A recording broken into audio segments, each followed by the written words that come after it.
We are glad to be here in the Little Museum of Dublin, welcomed by its curator Simon, who has welcomed us and who is very proud of the job he has here in this petite museum, which is confined to the history of Dublin in the 20th century. How did it start?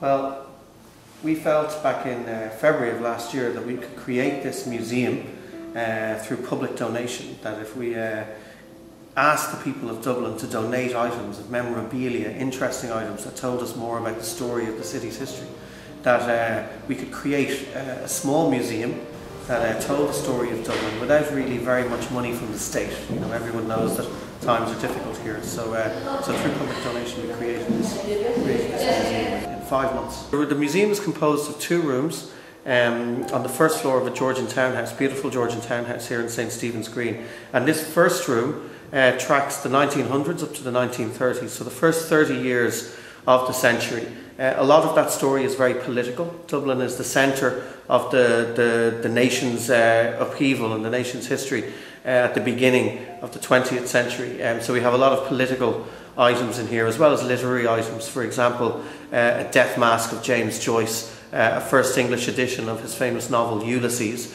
but also significant items like a stained glass window by Harry Clarke, the fantastic stained glass artist here in Dublin. A stained glass window that was found thrown on a pavement, about to be thrown into a skip. So we're very happy to have it here. We have items relating to the Revolution, the Easter Rising of 1916. The most important item we have, historical item in the collection, is a copy of Eamon de Valera's signed instructions to Michael Collins and Arthur Griffith to negotiate a treaty with the British in 1921, and this famous treaty, the Anglo-Irish Treaty, split the country into north. In this room, the second room, there are a lot more items, and this room covers the 1930s to 2000.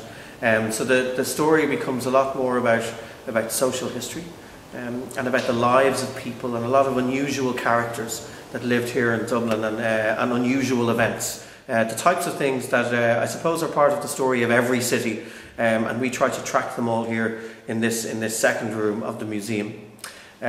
So we have some incredible items of historic importance.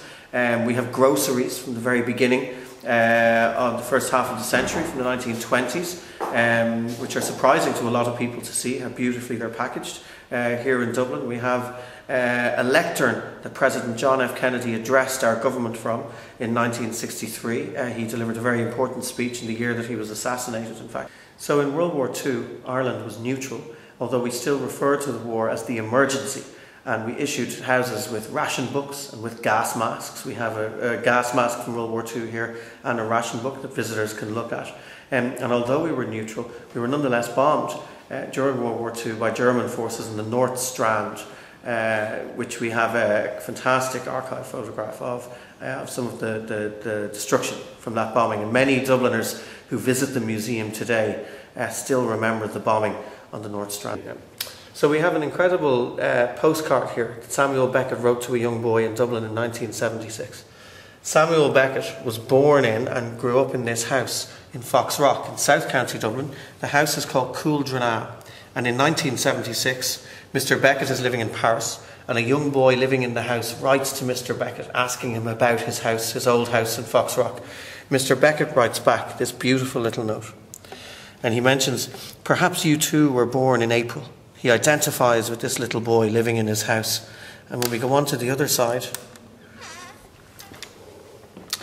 we see Beckett says to the little boy, "If you ever meet my ghost in house or grounds, give it my regards. Yours antiquatedly, Sam Beckett."